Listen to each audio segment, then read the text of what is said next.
ਸਤਿ ਸ਼੍ਰੀ ਅਕਾਲ। ਤੁਸੀਂ ਵੇਖ ਰਹੇ ਹੋ ਟੀਵੀ ਪੰਜਾਬ ਤੇ ਮੈਂ ਹਾਂ ਤੁਹਾਡੇ ਨਾਲ ਇੰਦਰਪ੍ਰੀਤ ਕੌਰ ਪੰਨੂ। ਖਬਰਾਂ ਦੇ ਇਸ ਬੁਲੇਟਿਨ ਦੇ ਵਿੱਚ ਤੁਹਾਡਾ ਸਵਾਗਤ ਹੈ। ਸਭ ਤੋਂ ਪਹਿਲਾਂ ਝਾਤ ਮਾਰਦੇ ਹਾਂ ਅੱਜ ਦੀਆਂ ਚੋਣਵੀਆਂ ਖਬਰਾਂ ਦੇ ਉੱਪਰ। ਟਰੂਡੋ ਨੇ ਹਿੰਸਾ ਦੇ ਖਿਲਾਫ ਨਾਰਾਜ਼ਗੀ ਦਾ ਕੀਤਾ ਪ੍ਰਗਟਾਵਾ, ਕਿਹਾ ਕੈਨੇਡਾ ਦੇ ਵਿੱਚ ਨਹੀਂ ਹਿੰਸਾ ਦੇ ਲਈ ਕੋਈ ਵੀ ਜਗ੍ਹਾ। ਡਾਕਟਰ ਟੀਮ ਨੇ ਕੈਨੇਡਾ ਦੇ ਵਿੱਚ ਪਾਬੰਦੀਆਂ ਹਟਾਉਣ ਦੇ ਬਾਰੇ ਦਿੱਤਾ ਇਸ਼ਾਰਾ, ਵੈਕਸੀਨ ਦੇ ਬਾਰੇ ਵੀ ਨਵੀਂ ਜਾਣਕਾਰੀ ਆਈ ਸਾਹਮਣੇ। ਕੈਨੇਡਾ ਦੇ ਵਿੱਚ ਵਧੀ ਮਹਿੰਗਾਈ, ਅਪ੍ਰੈਲ ਮਹੀਨੇ ਵਾਧਾ ਹੋਇਆ ਦਰਜ। ਕੈਨੇਡਾ ਦੇ ਵਿੱਚ ਪਾਬੰਦੀਆਂ ਹਟਾਉਣ ਦੇ ਬਾਰੇ ਚੇਤਾਵਨੀ ਜਾਰੀ, ਆ ਸਕਦੀ ਹੈ ਕਰੋਨਾ ਦੀ ਚੌਥੀ ਲਹਿਰ। ਕੈਨੇਡਾ ਅਮਰੀਕਾ ਬਾਰਡਰ ਤੋਂ ਅਪਡੇਟ, ਵੈਕਸੀਨ ਵਾਲਿਆਂ ਨੂੰ ਐਂਟਰੀ ਤੋਂ ਹੋ ਸਕਦੀ ਹੈ ਨਾ। ਭਾਰਤ ਨੂੰ ਕੈਨੇਡਾ ਨੇ ਫਿਰ ਭੇਜੀ ਮਦਦ, ਜਾਣੋ ਕੈਨੇਡਾ ਦੀ ਕਰੋਨਾ ਅਪਡੇਟ। ਇਜ਼ਰਾਈਲ ਅਤੇ ਪੈਲਸਟੀਨ ਦੇ ਵਿੱਚ ਜੋ ਚੱਲ ਰਿਹਾ ਹੈ ਉਸ ਦੇ ਕਾਰਨ ਮੌਂਟਰੀਆਲ ਦੇ ਵਿੱਚ ਪ੍ਰੋਟੈਸਟ ਕੀਤਾ ਗਿਆ। ਇਜ਼ਰਾਈਲ ਅਤੇ ਪੈਲਸਟੀਨ ਦੇ ਸਮਰਥਕਾਂ ਵੱਲੋਂ ਮੌਂਟਰੀਆਲ ਦੇ ਵਿੱਚ ਪ੍ਰਦਰਸ਼ਨ ਕੀਤਾ ਗਿਆ, ਜਿੱਥੇ ਉਹ ਆਪਸ ਦੇ ਵਿੱਚ ਵੀ ਟਕਰਾ ਗਏ। ਪੁਲਿਸ ਵੱਲੋਂ ਇਹਨਾਂ ਦੇ ਉੱਪਰ ਕਾਬੂ ਪਾਉਣ ਦੀ ਕੋਸ਼ਿਸ਼ ਕੀਤੀ ਗਈ, ਪਰ ਹੁਣ ਇਸ ਮਾਮਲੇ ਦੇ ਉੱਪਰ ਆਪਣੇ ਵਿਚਾਰਾਂ ਦੀ ਸਾਂਝ ਪ੍ਰਧਾਨ ਮੰਤਰੀ ਜਸਟਿਨ ਟਰੂਡੋ ਵੱਲੋਂ ਪਾਈ ਗਈ ਹੈ, ਜਿੱਥੇ ਉਹ ਇਸ ਦੇ ਉੱਪਰ ਕਾਫੀ ਜ਼ਿਆਦਾ ਨਿਰਾਸ਼ ਨਜ਼ਰ ਆਏ ਨੇ ਤੇ ਉਹਨਾਂ ਨੇ ਟਵੀਟ ਕਰਕੇ ਇਹ ਕਿਹਾ ਹੈ ਕਿ ਕੈਨੇਡਾ ਦੇ ਵਿੱਚ ਇਸ ਤਰ੍ਹਾਂ ਦੀ ਹਿੰਸਾ ਦੇ ਵਾਸਤੇ ਕੋਈ ਵੀ ਜਗ੍ਹਾ ਨਹੀਂ ਹੈ। ਪ੍ਰਧਾਨ ਮੰਤਰੀ ਜਸਟਿਨ ਟਰੂਡੋ ਵੱਲੋਂ ਟਵੀਟ ਕਰਕੇ ਨਾਰਾਜ਼ਗੀ ਦਾ ਪ੍ਰਗਟਾਵਾ ਕੀਤਾ ਗਿਆ। ਉਹਨਾਂ ਦੀ ਇਹ ਨਾਰਾਜ਼ਗੀ ਮੌਂਟਰੀਆਲ ਦੇ ਵਿੱਚ ਜੋ ਹੋਇਆ ਉਸ ਦੇ ਉੱਪਰ ਨਜ਼ਰ ਆਈ ਹੈ। ਇਜ਼ਰਾਈਲ ਤੇ ਪੈਲਸਟੀਨ ਦੇ ਵਿੱਚ ਜੋ ਹੋ ਰਿਹਾ ਹੈ ਉਸ ਨੂੰ ਲੈ ਕੇ ਮੌਂਟਰੀਆਲ ਦੇ ਵਿੱਚ ਪ੍ਰਦਰਸ਼ਨ ਕੀਤਾ ਗਿਆ, ਜਿੱਥੇ ਮੌਂਟਰੀਆਲ ਡਾਊਨਟਾਊਨ ਦੇ ਵਿੱਚ ਇਜ਼ਰਾਈਲ ਅਤੇ ਪੈਲਸਟੀਨ ਦੇ ਸਮਰਥਕ ਸੜਕਾਂ ਦੇ ਉੱਪਰ ਉਤਰੇ ਤੇ ਉਹਨਾਂ ਵੱਲੋਂ ਪ੍ਰਦਰਸ਼ਨ ਕੀਤਾ ਗਿਆ। ਇਸ ਦੌਰਾਨ ਇਹ ਸਮਰਥਕ ਆਪਸ ਦੇ ਵਿੱਚ ਭਿੜੇ ਤੇ ਇਸ ਤੋਂ ਬਾਅਦ ਪ੍ਰਧਾਨ ਮੰਤਰੀ ਜਸਟਿਨ ਟਰੂਡੋ ਵੱਲੋਂ ਇਸ ਦੇ ਨਾਲ ਸੰਬੰਧਿਤ ਆਪਣੇ ਵਿਚਾਰਾਂ ਦੀ ਸਾਂਝ ਪਾਈ ਗਈ ਹੈ। ਪ੍ਰਧਾਨ ਮੰਤਰੀ ਟਰੂਡੋ ਵੱਲੋਂ ਟਵੀਟ ਕੀਤਾ ਗਿਆ, ਜਿੱਥੇ ਉਹਨਾਂ ਨੇ ਕਿਹਾ ਕਿ ਮੌਂਟਰੀਆਲ ਦੇ ਵਿੱਚ ਜੋ ਕੁਝ ਵੀ ਹੋਇਆ ਉਸ ਤੋਂ ਮੈਂ ਕਾਫੀ ਨਿਰਾਸ਼ ਹਾਂ। ਇਹ ਹਿੰਸਾ ਬਰਦਾਸ਼ਤ ਨਹੀਂ ਕੀਤੀ ਜਾਵੇਗੀ। ਜੋ ਕੁਝ ਵੀ ਹੋਇਆ ਇਸ ਨੂੰ ਜਲਦ ਹੀ ਖਤਮ ਕੀਤਾ ਜਾਵੇ। ਉਹਨਾਂ ਕਿਹਾ ਕਿ ਕੈਨੇਡਾ ਦੇ ਵਿੱਚ ਨਫ਼ਰਤ ਦੇ ਵਾਸਤੇ ਕੋਈ ਵੀ ਥਾਂ ਨਹੀਂ ਹੈ। ਜ਼ਿਕਰਯੋਗ ਹੈ ਕਿ ਮੌਂਟਰੀਆਲ ਦੇ ਵਿੱਚ ਇਜ਼ਰਾਈਲ ਤੇ ਪੈਲਸਟੀਨ ਦੇ ਸਮਰਥਕਾਂ ਵੱਲੋਂ ਪ੍ਰੋਟੈਸਟ ਕੀਤਾ ਗਿਆ। ਇਸ ਦੌਰਾਨ ਪੁਲਿਸ ਵੱਲੋਂ ਭੀੜ ਦੇ ਉੱਪਰ ਕਾਬੂ ਪਾਉਣ ਦੀ ਕੋਸ਼ਿਸ਼ ਕੀਤੀ ਗਈ, ਕਿਉਂਕਿ ਇਹ ਆਪਸ ਦੇ ਵਿੱਚ ਭਿੜ ਗਏ। ਦੱਸੀਏ ਕਿ ਇਜ਼ਰਾਈਲ ਅਤੇ ਹਮਾਸ ਦੇ ਵਿਚਕਾਰ ਕਈ ਹਫ਼ਤਿਆਂ ਤੋਂ ਜਾਰੀ ਤਣਾਅ ਹਿੰਸਕ ਹੋ ਚੁੱਕਿਆ ਹੈ, ਜਿੱਥੋਂ ਲਗਾਤਾਰ ਹਿੰਸਾ ਦੀਆਂ ਖਬਰਾਂ ਸਾਹਮਣੇ ਆ ਰਹੀਆਂ ਨੇ। ਸੋਸ਼ਲ ਮੀਡੀਆ ਦੇ ਉੱਪਰ ਇਸ ਦੇ ਨਾਲ ਸੰਬੰਧਿਤ ਵੀਡੀਓ ਕਾਫੀ ਜ਼ਿਆਦਾ ਵਾਇਰਲ ਵੀ ਹੋ ਰਹੀਆਂ ਹਨ।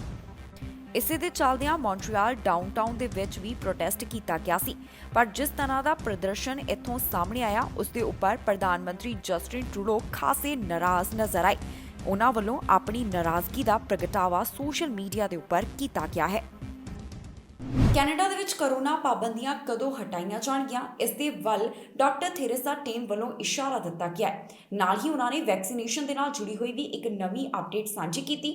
ਉਹਨਾਂ ਦੇ ਮੁਤਾਬਕ ਕੈਨੇਡਾ ਦੇ ਵਿੱਚ ਜਿਨ੍ਹਾਂ ਵੱਲੋਂ ਐਸਟ੍ਰਾਜੈਨੇਕਾ ਦਾ ਪਹਿਲਾ ਸ਼ਾਟ ਲਗਾਇਆ ਗਿਆ, ਉਹਨਾਂ ਨੂੰ ਹੁਣ ਇਹ ਵਿਕਲਪ ਜਾਣੀ ਕਿ ਆਪਸ਼ਨ ਦਿੱਤਾ ਜਾ ਰਿਹਾ ਹੈ ਕਿ ਉਹ ਦੂਸਰਾ ਸ਼ਾਟ ਕਿਸ ਵੈਕਸੀਨ ਦਾ ਲਗਾਉਣਾ ਚਾਹੁੰਦੇ ਨੇ। ਬਾਕੀ ਉਹਨਾਂ ਵੱਲੋਂ ਕੀ ਖਾਸ ਜਾਣਕਾਰੀ ਸਾਂਝੀ ਕੀਤੀ ਗਈ ਹੈ, ਦੱਸਾਂਗੇ ਇਸ ਖਬਰ ਦੇ ਵਿੱਚ। ਕੈਨੇਡਾ ਦੇ ਵਿੱਚ ਕਰੋਨਾ ਵਾਇਰਸ ਦੇ ਕਾਰਨ 25,000 ਤੋਂ ਵੱਧ ਲੋਕਾਂ ਦੀ ਜਾਨ ਜਾ ਚੁੱਕੀ ਹੈ ਤੇ ਦੂਜੇ ਪਾਸੇ ਕੈਨੇਡਾ ਨੂੰ ਗਰਮੀਆਂ ਦੇ ਵਿੱਚ ਖੋਲ੍ਹਣ ਦੀ ਤਿਆਰੀ ਕੀਤੀ ਜਾ ਰਹੀ ਹੈ। ਕੈਨੇਡਾ ਦੀ chief medical officer doctor Theresa Tam ਦਾ ਕਹਿਣਾ ਹੈ ਕਿ ਜਿਨ੍ਹਾਂ ਵੱਲੋਂ ਐਸਟ੍ਰਾਜੈਨੇਕਾ ਵੈਕਸੀਨ ਦਾ ਪਹਿਲਾ ਸ਼ਾਟ ਲਗਵਾਇਆ ਗਿਆ, ਹੁਣ ਉਹ ਦੂਸਰਾ ਸ਼ਾਟ ਲਗਵਾਉਣ ਦੇ ਲਈ ਕਿਸੇ ਹੋਰ ਵੈਕਸੀਨ ਦੀ ਚੋਣ ਕਰ ਸਕਦੇ ਨੇ। ਹਾਲ ਹੀ ਦੇ ਵਿੱਚ ਸਪੈਨਿਸ਼ ਸਟੱਡੀ ਤੋਂ ਇਹ ਸਾਹਮਣੇ ਆਇਆ ਕਿ ਟੀਕਿਆਂ ਨੂੰ ਮਿਲਾ ਕੇ ਲਗਾਉਣ ਦੇ ਨਾਲ ਇਹ ਕਰੋਨਾ ਵਾਇਰਸ ਦੇ ਖਿਲਾਫ ਅਸਰਦਾਰ ਸਾਬਿਤ ਹੋਣਗੇ। ਸਪੈਨਿਸ਼ ਸਟੱਡੀ ਦੇ ਵਿੱਚ ਦੱਸਿਆ ਗਿਆ ਕਿ ਜਿਨ੍ਹਾਂ ਨੂੰ ਐਸਟ੍ਰਾਜੈਨੇਕਾ ਵੈਕਸੀਨ ਦਾ ਪਹਿਲਾ ਸ਼ਾਟ ਲਗਾਇਆ ਗਿਆ, ਉਹਨਾਂ ਨੂੰ ਫਾਈਜ਼ਰ ਦਾ ਦੂਸਰਾ ਟੀਕਾ ਲਗਾਇਆ ਜਾ ਸਕਦਾ ਹੈ। ਇਹ ਪੂਰੀ ਤਰ੍ਹਾਂ ਦੇ ਨਾਲ ਸੁਰੱਖਿਅਤ ਹੋਵੇਗਾ। ਇਸ ਤੋਂ ਬਾਅਦ ਡਾਕਟਰ ਥੇਰੇਸਾ ਟੀਮ ਦਾ ਬਿਆਨ ਸਾਹਮਣੇ ਆਇਆ ਹੈ। ਉਧਰ ਨੈਸ਼ਨਲ ਐਡਵਾਈਜ਼ਰੀ ਕਮੇਟੀ ਔਨ ਇਮਿਊਨਾਈਜ਼ੇਸ਼ਨ ਵੱਲੋਂ ਇਸ ਮਾਮਲੇ ਦੇ ਬਾਰੇ ਅਜੇ ਹੋਰ ਡਾਟਾ ਇਕੱਤਰਿਤ ਕੀਤਾ ਜਾ ਰਿਹਾ ਹੈ। ਨਿਊਜ਼ ਕਾਨਫਰੰਸ ਦੇ ਵਿੱਚ ਬੋਲਦਿਆਂ ਡਾਕਟਰ ਟੀਮ ਨੇ ਕਿਹਾ ਕਿ ਜਿਹੜੇ ਲੋਕ ਐਸਟ੍ਰਾਜੈਨੇਕਾ ਟੀਕੇ ਦਾ ਪਹਿਲਾ ਸ਼ਾਟ ਲੈ ਚੁੱਕੇ ਨੇ, ਉਹਨਾਂ ਦੇ ਕੋਲ ਦੂਸਰੇ ਸ਼ਾਟ ਦੇ ਵਾਸਤੇ ਆਪਸ਼ਨ ਹੋਵੇਗਾ ਕਿ ਉਹ ਕਿਹੜਾ ਵੈਕਸੀਨ ਲਗਵਾਉਣਾ ਚਾਹੁੰਦੇ ਹਨ। ਇਸ ਫੈਸਲੇ ਦਾ ਪ੍ਰਭਾਵ 2.1 ਮਿਲੀਅਨ ਲੋਕਾਂ ਦੇ ਉੱਪਰ ਪਵੇਗਾ ਜਿਨ੍ਹਾਂ ਨੇ ਐਸਟ੍ਰਾਜੈਨੇਕਾ ਟੀਕਾ ਲਗਵਾਇਆ। ਡਾਕਟਰ ਟੀਮ ਦੇ ਮੁਤਾਬਕ ਕੈਨੇਡਾ ਦੇ ਵਿੱਚ 21 ਬਲੱਡ ਕਲੌਟ ਦੇ ਨਾਲ ਸੰਬੰਧਿਤ ਮਾਮਲੇ ਸਾਹਮਣੇ ਆ ਚੁੱਕੇ ਨੇ, ਜੋ ਕਿ ਐਸਟ੍ਰਾਜੈਨੇਕਾ ਟੀਕਾ ਲਗਵਾਉਣ ਤੋਂ ਬਾਅਦ ਆਏ। ਇਸ ਸਮੇਂ 13 ਮਾਮਲਿਆਂ ਦੇ ਉੱਪਰ ਪੜਤਾਲ ਕੀਤੀ ਜਾ ਰਹੀ ਹੈ, ਜਾਣੀ ਕਿ ਉਹ ਅੰਡਰ ਇਨਵੈਸਟੀਗੇਸ਼ਨ ਹਨ। ਇਸ ਦੇ ਕਾਰਨ 3 ਔਰਤਾਂ ਦੀ ਜਾਨ ਜਾ ਚੁੱਕੀ ਹੈ। ਡਾਕਟਰ ਟੀਮ ਵੱਲੋਂ ਗਰਮੀਆਂ ਦੇ ਬਾਰੇ ਵਿੱਚ ਗੱਲ ਕੀਤੀ ਗਈ, ਜਿੱਥੇ ਕਿਹਾ ਜਾ ਰਿਹਾ ਹੈ ਕਿ ਗਰਮੀਆਂ ਦੇ ਵਿੱਚ ਕੈਨੇਡਾ ਦੇ ਵਿੱਚ ਪਾਬੰਦੀਆਂ ਤੋਂ ਰਾਹਤ ਦਿੱਤੀ ਜਾ ਸਕਦੀ ਹੈ। ਇਸ ਦੇ ਬਾਰੇ ਵਿੱਚ ਡਾਕਟਰ ਟੀਮ ਨੇ ਕਿਹਾ ਕਿ ਜਦੋਂ 75% ਕੈਨੇਡੀਅਨਸ ਨੂੰ ਕੋਵਿਡ-19 ਵੈਕਸੀਨ ਸ਼ਾਟ ਲੱਗ ਜਾਵੇਗਾ, ਉਸ ਵੇਲੇ ਕਰੋਨਾ ਪਾਬੰਦੀਆਂ ਦੇ ਵਿੱਚ ਰਾਹਤ ਦਿੱਤੀ ਜਾ ਸਕਦੀ ਹੈ। ਸਟੈਟਿਸਟਿਕਸ ਕੈਨੇਡਾ ਵੱਲੋਂ ਸਮੇਂ-ਸਮੇਂ ਦੇ ਉੱਪਰ ਜਾਣਕਾਰੀ ਸਾਂਝੀ ਕੀਤੀ ਜਾਂਦੀ ਹੈ, ਜੋ ਕਿ ਕੈਨੇਡਾ ਦੀ ਆਰਥਿਕਤਾ ਅਤੇ ਹੋਰ ਵੀ ਕਈ ਮਾਮਲਿਆਂ ਦੇ ਨਾਲ ਜੁੜੀ ਹੁੰਦੀ ਹੈ। ਹੁਣ ਸਟੈਟਿਸਟਿਕਸ ਕੈਨੇਡਾ ਨੇ ਇਹ ਜਾਣਕਾਰੀ ਦਿੱਤੀ ਹੈ ਕਿ ਕੈਨੇਡਾ ਦੇ ਵਿੱਚ ਇਨਫਲੇਸ਼ਨ ਜਾਣੀ ਕਿ ਮਹਿੰਗਾਈ ਦੇ ਵਿੱਚ ਵਾਧਾ ਹੋਇਆ। ਕਿੰਨੇ ਫੀਸਦੀ ਵਾਧਾ ਹੋਇਆ, ਉਹਨਾਂ ਵੱਲੋਂ ਰਿਪੋਰਟ ਪੇਸ਼ ਕੀਤੀ ਗਈ ਹੈ, ਜਿਸ ਦੇ ਵਿੱਚ ਦੱਸਿਆ ਗਿਆ। ਸਾਰੀ ਜਾਣਕਾਰੀ ਦੇਵਾਂਗੇ ਇਸ ਖਬਰ ਦੇ ਵਿੱਚ। ਸਟੈਟਿਸਟਿਕਸ ਕੈਨੇਡਾ ਵੱਲੋਂ ਇੱਕ ਨਵੀਂ ਜਾਣਕਾਰੀ ਦਿੱਤੀ ਗਈ ਹੈ। ਕੈਨੇਡਾ ਦਾ ਸਾਲਾਨਾ ਇਨਫਲੇਸ਼ਨ ਰੇਟ 3.4% ਦਰਜ ਕੀਤਾ ਗਿਆ। ਸਟੈਟਿਸਟਿਕਸ ਕੈਨੇਡਾ ਵੱਲੋਂ ਇਸ ਦੀ ਜਾਣਕਾਰੀ ਦਿੱਤੀ ਗਈ। ਉਹਨਾਂ ਨੇ ਦੱਸਿਆ ਕਿ ਅਪ੍ਰੈਲ ਦੇ ਵਿੱਚ ਇਨਫਲੇਸ਼ਨ ਰੇਟ ਕਾਫੀ ਜ਼ਿਆਦਾ ਰਿਹਾ। ਇਸ ਸਾਲ ਗੈਸੋਲੀਨ ਪ੍ਰਾਈਸ ਵੀ ਰਿਕਾਰਡ ਤੋੜ ਵਧੇ ਹਨ। ਅਪ੍ਰੈਲ ਮਹੀਨੇ ਇਨਫਲੇਸ਼ਨ 3.4% ਦੇ ਨਾਲ ਵਧ ਰਹੀ।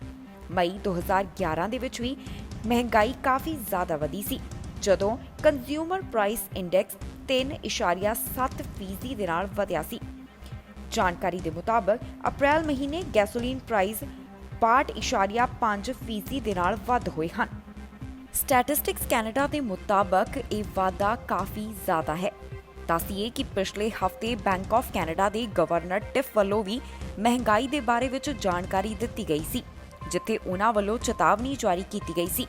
ਸਟੈਟਿਸਟਿਕਸ ਕੈਨੇਡਾ ਵੱਲੋਂ ਸਮੇਂ-ਸਮੇਂ ਦੇ ਉੱਪਰ ਕੈਨੇਡਾ ਦੇ ਵਿੱਚ ਕਰੋਨਾ ਵਾਇਰਸ ਦੇ ਕੀ ਪ੍ਰਭਾਵ ਨੇ, ਇਸ ਦੇ ਬਾਰੇ ਵਿੱਚ ਅੰਕੜੇ ਜਾਰੀ ਕੀਤੇ ਜਾਂਦੇ ਨੇ ਤੇ ਹੁਣ ਕੈਨੇਡਾ ਦੇ ਵਿੱਚ ਮਹਿੰਗਾਈ ਦੇ ਬਾਰੇ ਵਿੱਚ ਉਹਨਾਂ ਨੇ ਜਾਣਕਾਰੀ ਸਾਂਝੀ ਕੀਤੀ ਹੈ, ਜਿੱਥੇ ਦੇਖਿਆ ਗਿਆ ਕਿ ਕੈਨੇਡਾ ਦੇ ਵਿੱਚ ਇਨਫਲੇਸ਼ਨ ਜਾਣੀ ਕਿ ਮਹਿੰਗਾਈ ਦੇ ਵਿੱਚ ਵਾਧਾ ਦਰਜ ਕੀਤਾ ਗਿਆ। ਕੈਨੇਡਾ ਦੇ ਪ੍ਰਧਾਨ ਮੰਤਰੀ ਖੁਦ ਇਸ ਗੱਲ ਦਾ ਜ਼ਿਕਰ ਕਰਦੇ ਨੇ ਕਿ ਜਦੋਂ 75% ਲੋਕਾਂ ਨੂੰ ਕੋਵਿਡ-19 ਵੈਕਸੀਨ ਸ਼ਾਟ ਲੱਗ ਜਾਏਗਾ ਤਾਂ ਕਰੋਨਾ ਪਾਬੰਦੀਆਂ ਦੇ ਵਿੱਚ ਰਾਹਤ ਦਿੱਤੀ ਜਾਵੇਗੀ। ਪਰ ਦੂਜੇ ਪਾਸੇ ਮਾਹਰਾਂ ਵੱਲੋਂ ਇਸ ਦੇ ਨਾਲ ਸੰਬੰਧਿਤ ਚੇਤਾਵਨੀ ਜਾਰੀ ਕੀਤੀ ਗਈ ਹੈ। ਉਹਨਾਂ ਕਿਹਾ ਕਿ ਜਦੋਂ ਪਾਬੰਦੀਆਂ ਤੋਂ ਰਾਹਤ ਦਿੱਤੀ ਜਾਵੇਗੀ, ਜਾਣੀ ਕਿ ਢਿੱਲ ਦੇਣ ਦੀ ਸ਼ੁਰੂਆਤ ਕੀਤੀ ਜਾਵੇਗੀ, ਲੋਕਾਂ ਵੱਲੋਂ ਇਕੱਠ ਕੀਤਾ ਜਾਵੇਗਾ, ਜਿਸ ਦੇ ਨਾਲ ਕਰੋਨਾ ਵਾਇਰਸ ਦੀ ਚੌਥੀ ਲਹਿਰ ਪ੍ਰਭਾਵਿਤ ਕਰ ਸਕਦੀ ਹੈ ਕੈਨੇਡਾ ਨੂੰ। ਕੈਨੇਡਾ ਵੱਲੋਂ ਕਿਹਾ ਜਾ ਰਿਹਾ ਹੈ ਕਿ ਕੋਵਿਡ-19 ਵੈਕਸੀਨ ਲੱਗਣ ਦੇ ਨਾਲ ਪਾਬੰਦੀਆਂ ਤੋਂ ਰਾਹਤ ਦਿੱਤੀ ਜਾਵੇਗੀ, ਪਰ ਦੂਜੇ ਪਾਸੇ ਮਾਹਰਾਂ ਵੱਲੋਂ ਇਸ ਸੰਬੰਧੀ ਚੇਤਾਵਨੀ ਦਿੱਤੀ ਗਈ ਹੈ। ਉਹਨਾਂ ਕਿਹਾ ਕਿ ਜੇਕਰ ਕੈਨੇਡਾ ਦੇ ਵਿੱਚ ਜਲਦ ਹੀ ਪਾਬੰਦੀਆਂ ਤੋਂ ਰਾਹਤ ਦਿੱਤੀ ਜਾਵੇਗੀ ਤਾਂ ਕੈਨੇਡਾ ਦੇ ਵਿੱਚ ਚੌਥੀ ਕਰੋਨਾ ਵਾਇਰਸ ਦੀ ਲਹਿਰ ਆ ਸਕਦੀ ਹੈ। ਮੌਜੂਦਾ ਸਮੇਂ ਕੈਨੇਡਾ ਦੇ ਵਿੱਚ ਕਰੋਨਾ ਦੇ ਮਾਮਲੇ ਘਟਦੇ ਹੋਏ ਨਜ਼ਰ ਆ ਰਹੇ ਨੇ, ਜਿੱਥੇ ਵੱਖ-ਵੱਖ ਸੂਬਿਆਂ ਤੋਂ ਪਹਿਲਾਂ ਜਿੰਨੇ ਮਾਮਲਿਆਂ ਦੀ ਪੁਸ਼ਟੀ ਹੋ ਰਹੀ ਸੀ, ਉਸ ਤੋਂ ਘੱਟ ਮਾਮਲੇ ਰਿਕਾਰਡ ਹੋ ਰਹੇ ਨੇ। ਇਸ ਬਾਰੇ ਇਨਫੈਕਸ਼ੀਅਸ ਡਿਜ਼ੀਜ਼ ਸਪੈਸ਼ਲਿਸਟ ਦਾ ਕਹਿਣਾ ਹੈ ਕਿ ਕੈਨੇਡਾ ਦੇ ਵਿੱਚ ਅਜੇ ਕਰੋਨਾ ਦੀ ਲਹਿਰ ਖਤਮ ਨਹੀਂ ਹੋਈ। ਕਰੋਨਾ ਦੇ ਮਾਮਲੇ ਦੇਸ਼ ਦੇ ਵਿੱਚ ਘੱਟ ਜ਼ਰੂਰ ਹੋ ਰਹੇ ਨੇ, ਪਰ ਕਰੋਨਾ ਮਾਮਲਿਆਂ ਦਾ ਸਾਹਮਣੇ ਆਉਣਾ ਅਜੇ ਨਹੀਂ ਰੁਕਿਆ। ਕੈਨੇਡਾ ਦੇ ਵੱਖ-ਵੱਖ ਸੂਬਿਆਂ ਦੇ ਵਿੱਚ ਕਰੋਨਾ ਵਾਇਰਸ ਦੇ ਚੱਲਦਿਆਂ ਅਜੇ ਵੀ ਸਖਤੀਆਂ ਜਾਰੀ ਨੇ। ਜਿਵੇਂ ਹੀ ਇਹਨਾਂ ਪਾਬੰਦੀਆਂ ਤੋਂ ਰਾਹਤ ਦਿੱਤੀ ਜਾਵੇਗੀ ਤਾਂ ਲੋਕਾਂ ਵੱਲੋਂ ਇਕੱਠ ਕੀਤੇ ਜਾਣਗੇ। ਇਸ ਦੇ ਬਾਰੇ ਵਿੱਚ ਮਾਹਰਾਂ ਵੱਲੋਂ ਪ੍ਰਗਟਾਵਾ ਕੀਤਾ ਗਿਆ ਤੇ ਉਹਨਾਂ ਕਿਹਾ ਕਿ ਇਸ ਦੇ ਨਤੀਜੇ ਵਜੋਂ ਕਰੋਨਾ ਦੇ ਮਾਮਲਿਆਂ ਦੇ ਵਿੱਚ ਵਾਧਾ ਹੋ ਸਕਦਾ ਹੈ, ਜਿਸ ਦੇ ਚੱਲਦਿਆਂ ਉਹਨਾਂ ਵੱਲੋਂ ਕਰੋਨਾ ਦੀ ਚੌਥੀ ਲਹਿਰ ਦਾ ਜ਼ਿਕਰ ਕੀਤਾ ਗਿਆ ਅਤੇ ਇਸ ਦੇ ਉੱਪਰ ਫਿਕਰ ਦਾ ਪ੍ਰਗਟਾਵਾ ਕੀਤਾ ਗਿਆ। ਜ਼ਿਕਰਯੋਗ ਹੈ ਕਿ ਪ੍ਰਧਾਨ ਮੰਤਰੀ ਜਸਟਿਨ ਟਰੂਡੋ ਵੱਲੋਂ ਵੀ ਇਹ ਗੱਲ ਦਾ ਪ੍ਰਗਟਾਵਾ ਕੀਤਾ ਜਾ ਚੁੱਕਿਆ ਹੈ ਕਿ ਜਦੋਂ ਕੈਨੇਡਾ ਦੇ ਵਿੱਚ 75% ਕੈਨੇਡੀਅਨਸ ਨੂੰ ਕੋਵਿਡ ਸ਼ਾਟ ਲੱਗ ਜਾਵੇਗਾ ਤੇ ਕਰੋਨਾ ਪਾਬੰਦੀਆਂ ਦੇ ਵਿੱਚ ਢਿੱਲ ਦਿੱਤੀ ਜਾਵੇਗੀ ਤੇ ਦੂਜੇ ਪਾਸੇ ਹੁਣ ਮਾਹਰਾਂ ਵੱਲੋਂ ਇਸ ਦੇ ਨਾਲ ਸੰਬੰਧਿਤ ਚੇਤਾਵਨੀ ਜਾਰੀ ਕੀਤੀ ਗਈ ਹੈ। ਕੈਨੇਡਾ ਅਮਰੀਕਾ ਬਾਰਡਰ ਤੋਂ ਇੱਕ ਅਪਡੇਟ ਸਾਹਮਣੇ ਆਈ ਹੈ। ਜੇਕਰ ਕੈਨੇਡਾ ਤੋਂ ਤੁਸੀਂ ਅਮਰੀਕਾ ਬਾਰਡਰ ਦੇ ਰਾਹੀਂ ਦਾਖਲ ਹੋਣਾ ਚਾਹੁੰਦੇ ਹੋ, ਉਹ ਵੀ ਇਹ ਕਹਿ ਕੇ ਕਿ ਤੁਸੀਂ ਵੈਕਸੀਨ ਲਗਵਾਉਣ ਜਾਣਾ ਹੈ ਤੇ ਤੁਹਾਡੇ ਦਾਖਲੇ ਦੇ ਉੱਪਰ ਰੋਕ ਲਗਾਈ ਜਾ ਸਕਦੀ ਹੈ, ਕਿਉਂਕਿ ਅਮਰੀਕਾ ਵੱਲੋਂ ਵੈਕਸੀਨ ਲਗਾਉਣ ਨੂੰ ਅਸੈਂਸ਼ੀਅਲ ਟਰੈਵਲ ਦੇ ਵਿੱਚ ਸ਼ਾਮਿਲ ਨਹੀਂ ਕੀਤਾ ਗਿਆ। ਕੈਨੇਡਾ ਅਮਰੀਕਾ ਬਾਰਡਰ ਤੋਂ ਅਪਡੇਟ ਸਾਹਮਣੇ ਆਈ ਹੈ, ਜਿਸ ਦੇ ਮੁਤਾਬਕ ਵੈਕਸੀਨ ਵਾਲਿਆਂ ਨੂੰ ਐਂਟਰੀ ਤੋਂ ਨਾ ਹੋ ਸਕਦੀ ਹੈ। ਜੀ ਹਾਂ, ਜੇਕਰ ਤੁਸੀਂ ਕੈਨੇਡਾ ਤੋਂ ਇਹ ਕਹਿ ਕੇ ਅਮਰੀਕਾ ਬਾਰਡਰ ਰਾਹੀਂ ਦਾਖਲ ਹੋਣਾ ਚਾਹੁੰਦੇ ਹੋ ਕਿ ਤੁਸੀਂ ਵੈਕਸੀਨ ਲਗਵਾਉਣੀ ਹੈ ਤਾਂ ਤੁਹਾਡੇ ਦਾਖਲੇ ਦੇ ਉੱਪਰ ਰੋਕ ਲਗਾਈ ਜਾ ਸਕਦੀ ਹੈ। ਕਸਟਮ ਐਂਡ ਬਾਰਡਰ ਪ੍ਰੋਟੈਕਸ਼ਨ ਦਾ ਕਹਿਣਾ ਹੈ ਕਿ ਵੈਕਸੀਨ ਦੇ ਦਾਖਲੇ ਨੂੰ ਅਸੈਂਸ਼ੀਅਲ ਟਰੈਵਲ ਦੇ ਵਿੱਚ ਨਹੀਂ ਗਿਣਿਆ ਜਾ ਰਿਹਾ। ਏਜੰਸੀ ਦੇ ਸਪੋਕਸਮੈਨ ਵੱਲੋਂ ਇਸ ਸੰਬੰਧੀ ਜਾਣਕਾਰੀ ਦਿੱਤੀ ਗਈ। ਉਹਨਾਂ ਨੇ ਕਿਹਾ ਕਿ ਫਿਲਹਾਲ ਵੈਕਸੀਨ ਦੇ ਵਾਸਤੇ ਯਾਤਰਾ ਦੀ ਅਸੈਂਸ਼ੀਅਲ ਟਰੈਵਲ ਅਧੀਨ ਪਰਮਿਸ਼ਨ ਜਾਣੀ ਕਿ ਇਜਾਜ਼ਤ ਨਹੀਂ ਹੈ। ਜ਼ਿਕਰਯੋਗ ਹੈ ਕਿ ਮਾਰਚ 2020 ਤੋਂ ਹੀ Canada America border corona virus ਦੇ ਚੱਲਦਿਆਂ ਬੰਦ ਕੀਤਾ ਗਿਆ ਹੈ। ਸਿਰਫ ਜ਼ਰੂਰੀ ਆਵਾਜਾਈ ਦੀ ਹੀ ਮਨਜ਼ੂਰੀ ਬਾਰਡਰ ਦੇ ਰਾਹੀਂ ਦਿੱਤੀ ਜਾ ਰਹੀ ਹੈ। ਹਾਲ ਹੀ ਦੇ ਵਿੱਚ public health agency of Canada ਵੱਲੋਂ ਇਸ ਉੱਪਰ ਵਿਚਾਰ ਕੀਤੀ ਜਾ ਰਹੀ ਹੈ ਕਿ ਵੈਕਸੀਨੇਸ਼ਨ ਦੇ ਲਈ ਸਟੇਟਸ ਦੇ ਵਿੱਚ ਜਾਣ ਨੂੰ ਐਸੈਂਸ਼ੀਅਲ ਮੈਡੀਕਲ ਸਰਵਿਸਿਜ਼ ਮੰਨਿਆ ਜਾਵੇ। ਇਹਨਾਂ ਯਾਤਰਾ ਨੂੰ ਕੋਰੋਨਾ ਕੁਆਰੰਟਾਈਨ ਤੋਂ ਬਾਹਰ ਰੱਖਿਆ ਜਾਵੇਗਾ, ਪਰ ਇਸ ਦੇ ਵਾਸਤੇ ਜ਼ਰੂਰੀ ਹੋਵੇਗਾ ਕਿ ਤੁਹਾਡੇ ਕੋਲ ਕੋਈ ਪ੍ਰੂਫ ਹੋਵੇ ਕਿ ਤੁਸੀਂ ਵੈਕਸੀਨ ਲਗਵਾਉਣ ਦੇ ਲਈ ਜਾਂ ਫਿਰ ਮੈਡੀਕਲ ਸੇਵਾ ਲੈਣ ਦੇ ਵਾਸਤੇ ਯਾਤਰਾ ਕਰ ਰਹੇ ਹੋ।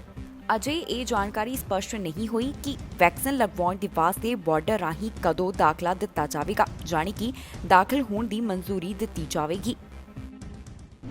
ਕੈਨੇਡਾ ਦੇ ਪ੍ਰੋਵਿੰਸ ਸਸਕੈਚੁਆਨ ਵੱਲੋਂ ਭਾਰਤ ਨੂੰ ਮਦਦ ਭੇਜੀ ਗਈ ਹੈ। ਭਾਰਤ ਦੇ ਵਿੱਚ ਕੋਰੋਨਾ ਵਾਇਰਸ ਦੇ ਜੋ ਹਾਲਾਤ ਨੇ, ਇਸ ਦੇ ਚੱਲਦਿਆਂ 100 ਵੈਂਟੀਲੇਟਰ ਭਾਰਤ ਨੂੰ ਭੇਜੇ ਗਏ ਨੇ, ਜਿਸ ਦੀ ਜਾਣਕਾਰੀ ਆਫੀਸ਼ੀਅਲ ਅਕਾਊਂਟ ਦੇ ਉੱਪਰ ਟਵਿੱਟਰ ਤੇ ਸਾਂਝੀ ਕੀਤੀ ਗਈ ਹੈ। ਨਾਲ ਹੀ ਇਸ ਖਬਰ ਦੇ ਵਿੱਚ ਜਾਣਕਾਰੀ ਤੁਹਾਨੂੰ ਦੇਵਾਂਗੇ ਕਿ ਕੈਨੇਡਾ ਦੇ ਕਿਸ ਹਿੱਸੇ ਤੋਂ ਕਿੰਨੇ ਕੋਰੋਨਾ ਵਾਇਰਸ ਦੇ ਮਾਮਲੇ ਸਾਹਮਣੇ ਆਏ ਨੇ। ਦੱਸਾਂਗੇ ਕਿ ਇਸ ਸਮੇਂ ਕੈਨੇਡਾ ਦੇ ਵਿੱਚ ਕੀ ਹਨ ਕੋਰੋਨਾ ਵਾਇਰਸ ਦੇ ਹਾਲਾਤ।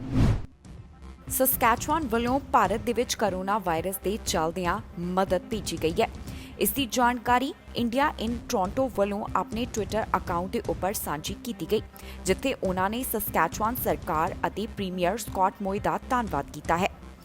ਪ੍ਰੋਵਿੰਸ ਵੱਲੋਂ ਭਾਰਤ ਨੂੰ 100 ਵੈਂਟੀਲੇਟਰ ਭੇਜੇ ਗਏ ਨੇ, ਜੋ ਕਿ 에ਅਰ ਕੈਨੇਡਾ ਰਾਹੀਂ ਭਾਰਤ ਪਹੁੰਚ ਚੁੱਕੇ ਨੇ। ਹੁਣ ਜਾਣਕਾਰੀ ਤੁਹਾਡੇ ਨਾਲ ਸਾਂਝੀ ਕਰਦੇ ਹਾਂ ਕਿ ਕੈਨੇਡਾ ਦੇ ਕਿਸ ਸੂਬੇ ਤੋਂ ਕਿੰਨੇ ਕੋਰੋਨਾ ਦੇ ਮਾਮਲੇ ਸਾਹਮਣੇ ਆਏ। ontario ਤੋਂ 24 ਘੰਟਿਆਂ ਦੇ ਦੌਰਾਨ 1588 ਮਾਮਲਿਆਂ ਦੀ ਪੁਸ਼ਟੀ ਹੋਈ ਹੈ। ontario ਦੇ ਵਿੱਚ ਲਗਾਤਾਰ ਦੂਸਰਾ ਦਿਨ ਹੈ ਜਦੋਂ 2000 ਤੋਂ ਘੱਟ ਮਾਮਲੇ ਸਾਹਮਣੇ ਆਏ ਹੋਣ। ਹੁਣ ਤੱਕ ਸੂਬੇ ਦੇ ਵਿੱਚ 5,14,690 ਦੇ ਕਰੀਬ ਕੁੱਲ ਮਾਮਲੇ ਸਾਹਮਣੇ ਆ ਚੁੱਕੇ ਨੇ। ਟੋਰਾਂਟੋ ਤੋਂ 524, ਪੀਲ ਰੀਜਨ ਤੋਂ 335, ਓਟਵਾ ਤੋਂ 105, ਯਾਰਕ ਰੀਜਨ ਤੋਂ 94 ਮਾਮਲਿਆਂ ਦੀ ਪੁਸ਼ਟੀ ਹੋਈ ਹੈ। ਸੂਬੇ ਦੇ ਵਿੱਚ 24 ਘੰਟਿਆਂ ਦੌਰਾਨ 19 ਲੋਕਾਂ ਦੀ ਜਾਨ ਇਸ ਵਾਇਰਸ ਦੇ ਨਾਲ ਚਲੀ ਗਈ, ਜਿਸ ਦੇ ਕਾਰਨ ਹੁਣ ਤੱਕ ਦਾ ਮੌਤਾਂ ਦਾ ਅੰਕੜਾ 8,525 ਦੇ ਉੱਪਰ ਪਹੁੰਚ ਗਿਆ। ਹਸਪਤਾਲ ਦੇ ਵਿੱਚ 1,401 ਦੇ ਕਰੀਬ ਮਰੀਜ਼ ਹਨ, ਜਿਨ੍ਹਾਂ ਵਿੱਚੋਂ 735 ਇੰਟੈਂਸਿਵ ਕੇਅਰ ਅਧੀਨ ਹਨ ਅਤੇ 539 ਵੈਂਟੀਲੇਟਰ ਦੇ ਉੱਪਰ ਨੇ।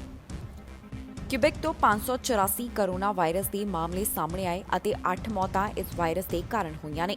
ਹੁਣ ਤੱਕ 3,64,980 ਦੇ ਕਰੀਬ ਕੁੱਲ ਮਾਮਲੇ ਸਾਹਮਣੇ ਆ ਚੁੱਕੇ ਨੇ। 11,058 ਲੋਕਾਂ ਦੀ ਇਸ ਵਾਇਰਸ ਦੇ ਕਾਰਨ ਜਾਨ ਜਾ ਚੁੱਕੀ ਹੈ। ਹਸਪਤਾਲ ਦੇ ਵਿੱਚ 466 ਦੇ ਕਰੀਬ ਮਰੀਜ਼ ਹਨ, ਜਿਨ੍ਹਾਂ ਵਿੱਚੋਂ 113 ਇੰਟੈਂਸਿਵ ਕੇਅਰ ਅਧੀਨ ਹਨ। ਮੈਨੀਟੋਬਾ ਤੋਂ 402 ਕੋਰੋਨਾ ਦੇ ਮਾਮਲੇ ਦਰਜ ਕੀਤੇ ਗਏ ਅਤੇ 4 ਮੌਤਾਂ ਇਸ ਵਾਇਰਸ ਦੇ ਕਾਰਨ ਰਿਕਾਰਡ ਹੋਈਆਂ ਨੇ। ਕੈਨੇਡਾ ਦੇ ਵਿੱਚ ਹੁਣ ਤੱਕ 13.4 ਮਿਲੀਅਨ ਦੇ ਕਰੀਬ ਕੁੱਲ ਮਾਮਲੇ ਸਾਹਮਣੇ ਆ ਚੁੱਕੇ ਨੇ। 25,052 ਦੇ ਕਰੀਬ ਲੋਕਾਂ ਦੀ ਇਸ ਵਾਇਰਸ ਦੇ ਕਾਰਨ ਜਾਨ ਚਲੀ ਗਈ। ਇਸ ਦੇ ਨਾਲ ਹੀ ਕੈਨੇਡਾ ਦੇ ਵਿੱਚ 12.5 ਮਿਲੀਅਨ ਦੇ ਕਰੀਬ ਠੀਕ ਹੋਣ ਵਾਲੇ ਮਰੀਜ਼ਾਂ ਦੀ ਗਿਣਤੀ ਹੈ। ਬ੍ਰਿਟਿਸ਼ ਕੋਲੰਬੀਆ ਦੇ ਇੱਕ ਮਿੰਕ ਫਾਰਮ ਨੂੰ ਕੁਆਰੰਟਾਈਨ ਕੀਤਾ ਗਿਆ ਹੈ, ਕਿਉਂਕਿ ਇੱਥੋਂ ਦੇ ਮਿੰਕ ਕੋਰੋਨਾ ਪੋਜ਼ਿਟਿਵ ਪਾਏ ਗਏ ਨੇ। ਇਹ ਅਜਿਹਾ ਪਹਿਲਾ ਮਾਮਲਾ ਨਹੀਂ ਹੈ ਜਦੋਂ ਮਿੰਕ ਕੋਰੋਨਾ ਵਾਇਰਸ ਦੀ ਲਪੇਟ ਦੇ ਵਿੱਚ ਆਏ ਹੋਣ। ਪਹਿਲਾਂ ਵੀ ਬ੍ਰਿਟਿਸ਼ ਕੋਲੰਬੀਆ ਤੋਂ ਫਾਰਮਸ ਦੇ ਨਾਲ ਸੰਬੰਧਿਤ ਅਜਿਹੇ ਮਾਮਲਿਆਂ ਦੀ ਪੁਸ਼ਟੀ ਹੋ ਚੁੱਕੀ ਹੈ ਤੇ ਇਸ ਦੇ ਨਾਲ ਸਾਰੀ ਜਾਣਕਾਰੀ ਫਾਰਮ ਵੱਲੋਂ ਸਾਂਝੀ ਕੀਤੀ ਗਈ ਹੈ। ਫਰੇਜ਼ਰ ਵੈਲੀ ਤੋਂ ਮਾਮਲਾ ਸਾਹਮਣੇ ਆਇਆ, ਜਿੱਥੇ ਮਿੰਕ ਕੋਵਿਡ-19 ਪੋਜ਼ਿਟਿਵ ਪਾਏ ਗਏ ਨੇ, ਜਿਸ ਤੋਂ ਬਾਅਦ ਹੁਣ ਮਿੰਕ ਫਾਰਮ ਨੂੰ ਕੁਆਰੰਟਾਈਨ ਕਰ ਦਿੱਤਾ ਗਿਆ ਹੈ। Ministry of agriculture, food and fisheries ਦੇ ਵੱਲੋਂ ਇੱਕ ਨਿਊਜ਼ ਰਿਲੀਜ਼ ਜਾਰੀ ਕੀਤੀ ਗਈ, ਜਿਸ ਦੇ ਵਿੱਚ ਉਹਨਾਂ ਨੇ ਇਹ ਜਾਣਕਾਰੀ ਦਿੱਤੀ ਕਿ ਮਿੰਕ ਕੋਰੋਨਾ ਪੋਜ਼ਿਟਿਵ ਪਾਏ ਗਏ ਨੇ। ਕੁੱਲ 20 ਮਿੰਕ ਕੋਰੋਨਾ ਪੋਜ਼ਿਟਿਵ ਨਿਕਲੇ ਤੇ ਹੁਣ ਇੱਥੇ ਇhtiyਾਤ ਵਰਤੇ ਜਾ ਰਹੇ ਨੇ, ਜਿਸ ਦੇ ਚੱਲਦਿਆਂ ਫਾਰਮ ਨੂੰ ਕੁਆਰੰਟਾਈਨ ਵੀ ਕਰ ਦਿੱਤਾ ਗਿਆ ਹੈ। ਜ਼ਿਕਰਯੋਗ ਹੈ ਕਿ ਬ੍ਰਿਟਿਸ਼ ਕੋਲੰਬੀਆ ਦੇ ਵਿੱਚ ਇਹ ਤੀਸਰਾ ਅਜਿਹਾ ਮਿੰਕ ਫਾਰਮ ਹੈ ਜਿੱਥੇ ਕੋਰੋਨਾ ਵਾਇਰਸ ਦੇ ਨਾਲ ਪੋਜ਼ਿਟਿਵ ਮਾਮਲੇ ਸਾਹਮਣੇ ਆਏ ਨੇ। ਇਸ ਤੋਂ ਪਹਿਲਾਂ ਚਿਲੀਵੈਕ ਤੋਂ ਵੀ ਅਜਿਹਾ ਮਾਮਲਾ ਸਾਹਮਣੇ ਆ ਚੁੱਕਿਆ ਹੈ। ਜਾਣਕਾਰੀ ਦੇ ਮੁਤਾਬਕ ਇੱਥੇ ਕੰਮ ਕਰਨ ਵਾਲਾ ਕੋਈ ਵੀ ਵਰਕਰ ਕੋਵਿਡ ਪੋਜ਼ਿਟਿਵ ਨਹੀਂ ਪਾਇਆ ਗਿਆ। ਇੱਥੇ ਕੰਮ ਕਰਨ ਵਾਲਿਆਂ ਨੂੰ ਕੋਵਿਡ-19 ਵੈਕਸੀਨ ਦਾ ਪਹਿਲਾ ਸ਼ਾਟ ਲੱਗ ਚੁੱਕਿਆ ਹੈ। ਇਸ ਫਾਰਮ ਦੇ ਵਿੱਚ 25,000 ਅਜਿਹੇ ਜਾਨਵਰ ਨੇ ਜਿਨ੍ਹਾਂ ਨੂੰ ਕਿਸੇ ਵੀ ਤਰ੍ਹਾਂ ਦੇ ਸਿੰਪਟਮ ਸਾਹਮਣੇ ਨਹੀਂ ਆਏ। ਅਜੇ ਤੱਕ ਇਹ ਸਪਸ਼ਟ ਨਹੀਂ ਹੋਇਆ ਕਿ ਮਿੰਕ ਤੱਕ ਕੋਰੋਨਾ ਵਾਇਰਸ ਕਿਵੇਂ ਪਹੁੰਚਿਆ। ਇਸ ਦੌਰਾਨ ਕਿਹਾ ਜਾ ਰਿਹਾ ਹੈ ਕਿ ਸਾਰੇ ਜਾਨਵਰ ਜਾਣੀ ਕਿ ਮਿੰਕ ਦਾ ਖਿਆਲ ਰੱਖਿਆ ਜਾ ਰਿਹਾ ਹੈ ਤੇ ਉਹਨਾਂ ਨੂੰ ਖਾਣਾ ਸਮੇਂ-ਸਮੇਂ ਦੇ ਉੱਪਰ ਪਹੁੰਚਾਇਆ ਜਾ ਰਿਹਾ ਹੈ। ਬ੍ਰਿਟਿਸ਼ ਕੋਲੰਬੀਆ ਤੋਂ ਅਪਡੇਟ ਸਾਹਮਣੇ ਆਈ ਹੈ, ਜਿੱਥੇ ਖੁਦਕੁਸ਼ੀਆਂ ਦੇ ਮਾਮਲੇ ਘੱਟ ਹੋਏ ਨੇ। ਪਿਛਲੇ ਸਾਲ ਦੇ ਮੁਕਾਬਲੇ ਇਸ ਸਾਲ ਘੱਟ ਖੁਦਕੁਸ਼ੀਆਂ ਦੇ ਮਾਮਲੇ ਸਾਹਮਣੇ ਆਏ ਨੇ। ਇਸ ਦੇ ਨਾਲ ਸੰਬੰਧਿਤ ਸਾਰੀ ਜਾਣਕਾਰੀ ਪੇਸ਼ ਕੀਤੀ ਗਈ ਹੈ। ਬ੍ਰਿਟਿਸ਼ ਕੋਲੰਬੀਆ ਦੇ ਵਿੱਚ ਖੁਦਕੁਸ਼ੀਆਂ ਦੇ ਨਾਲ ਸੰਬੰਧਿਤ ਜਾਣਕਾਰੀ ਸਾਹਮਣੇ ਆਈ ਹੈ। ਪੈਂਡੈਮਿਕ ਦੇ ਦੌਰਾਨ ਇੱਥੇ ਖੁਦਕੁਸ਼ੀਆਂ ਦੇ ਵਿੱਚ ਵਾਧਾ ਨਹੀਂ ਹੋਇਆ। ਇਹ ਜਾਣਕਾਰੀ ਕਰੋਨਰ ਸਰਵਿਸਿਜ਼ ਦੇ ਵੱਲੋਂ ਸਪਸ਼ਟ ਕੀਤੀ ਗਈ ਹੈ, ਜਿੱਥੇ ਉਹਨਾਂ ਨੇ ਦੱਸਿਆ ਕਿ ਬ੍ਰਿਟਿਸ਼ ਕੋਲੰਬੀਆ ਦੇ ਵਿੱਚ ਪਿਛਲੇ ਸਾਲ ਦੇ ਮੁਕਾਬਲੇ ਘੱਟ ਖੁਦਕੁਸ਼ੀਆਂ ਹੋਈਆਂ ਨੇ, ਪਰ ਦੂਜੇ ਪਾਸੇ ਪੈਂਡੈਮਿਕ ਦਾ ਅਸਰ ਦਿਮਾਗ ਦੇ ਜਾਨੀ ਮੈਂਟਲ ਹੈਲਥ ਦੇ ਉੱਪਰ ਜ਼ਰੂਰ ਪਿਆ ਹੈ। ਇੱਕ ਸਟੇਟਮੈਂਟ ਦੇ ਵਿੱਚ ਦੱਸਿਆ ਗਿਆ ਹੈ ਕਿ ਬ੍ਰਿਟਿਸ਼ ਕੋਲੰਬੀਆ ਦੇ ਵਿੱਚ ਅਪ੍ਰੈਲ 2020 ਤੋਂ ਫਰਵਰੀ 2021 ਦੇ ਦੌਰਾਨ 534 ਸੁਸਾਈਡ ਦੇ ਮਾਮਲੇ ਸਾਹਮਣੇ ਆਏ, ਜਿਸ ਦਾ ਮਤਲਬ ਹੈ ਕਿ ਪਿਛਲੇ ਸਾਲ ਦੇ ਮੁਕਾਬਲੇ 12% ਸੁਸਾਈਡ ਦੇ ਮਾਮਲੇ ਘੱਟ ਹੋਏ ਹਨ। ਪਿਛਲੇ ਸਾਲ ਇੱਥੋਂ ਖੁਦਕੁਸ਼ੀਆਂ ਦੇ 609 ਮਾਮਲੇ ਸਾਹਮਣੇ ਆਏ ਸਨ, ਜੋ ਕਿ 2019 ਦੇ ਵਿੱਚ 652 ਮਾਮਲੇ ਸਨ। ਜਾਣਕਾਰੀ ਦੇ ਮੁਤਾਬਕ ਬ੍ਰਿਟਿਸ਼ ਕੋਲੰਬੀਆ ਦੇ ਵਿੱਚ 5 ਹੈਲਥ ਅਥਾਰਟੀਜ਼ ਦੇ ਵਿੱਚ ਘੱਟ ਸੁਸਾਈਡ ਦੇ ਮਾਮਲੇ ਰਿਕਾਰਡ ਹੋਏ। ਬ੍ਰਿਟਿਸ਼ ਕੋਲੰਬੀਆ ਦੇ ਸੰਬੰਧੀ ਜੋ ਸਟੇਟਮੈਂਟ ਸਾਹਮਣੇ ਆਈ ਹੈ, ਉਸ ਦੇ ਵਿੱਚ ਪਤਾ ਚੱਲਿਆ ਹੈ ਕਿ ਬ੍ਰਿਟਿਸ਼ ਕੋਲੰਬੀਆ ਦੇ ਵਿੱਚ ਖੁਦਕੁਸ਼ੀਆਂ ਦੇ ਮਾਮਲੇ ਘਟੇ ਹਨ, ਪਰ ਦੂਜੇ ਪਾਸੇ ਪੈਂਡੈਮਿਕ ਦਾ ਮੈਂਟਲ ਹੈਲਥ ਦੇ ਉੱਪਰ ਅਸਰ ਪਿਆ ਹੈ। ਬ੍ਰਿਟਿਸ਼ ਕੋਲੰਬੀਆ ਵੱਲੋਂ ਮਾਸਕ ਦੇ ਨਾਲ ਸੰਬੰਧਿਤ ਨਵੀਂ ਅਪਡੇਟ ਜਾਰੀ ਕੀਤੀ ਗਈ ਹੈ। ਬ੍ਰਿਟਿਸ਼ ਕੋਲੰਬੀਆ ਦੇ ਵਿੱਚ ਹੁਣ ਫਿਟਨੈਸ ਵਾਲੀਆਂ ਜਗ੍ਹਾ ਦੇ ਉੱਪਰ ਜਾਣੀ ਕਿ ਇਹਨਾਂ ਥਾਵਾਂ ਦੇ ਉੱਪਰ ਮਾਸਕ ਪਾਉਣਾ ਜ਼ਰੂਰੀ ਹੋਵੇਗਾ। ਜੇਕਰ ਕੋਈ ਇਸ ਦਾ ਉਲੰਘਣ ਕਰੇਗਾ ਤੇ ਉਸ ਨੂੰ ਜੁਰਮਾਨਾ ਲਗਾਇਆ ਜਾਵੇਗਾ। ਬ੍ਰਿਟਿਸ਼ ਕੋਲੰਬੀਆ ਦੇ ਵਿੱਚ ਮਾਸਕ ਪਾਉਣ ਦੇ ਬਾਰੇ ਵਿੱਚ ਕੁਝ ਬਦਲਾਵ ਕੀਤੇ ਗਏ ਨੇ।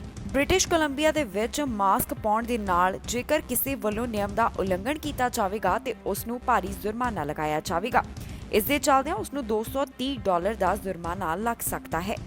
ਇਸ ਦੀ ਜਾਣਕਾਰੀ ਬ੍ਰਿਟਿਸ਼ ਕੋਲੰਬੀਆ ਦੇ ਪਬਲਿਕ ਸੇਫਟੀ ਮਿਨਿਸਟਰ ਅਤੇ ਸੋਲਿਸਿਟਰ ਜਨਰਲ ਮਾਈਕ ਵੱਲੋਂ ਸਾਂਝੀ ਕੀਤੀ ਗਈ।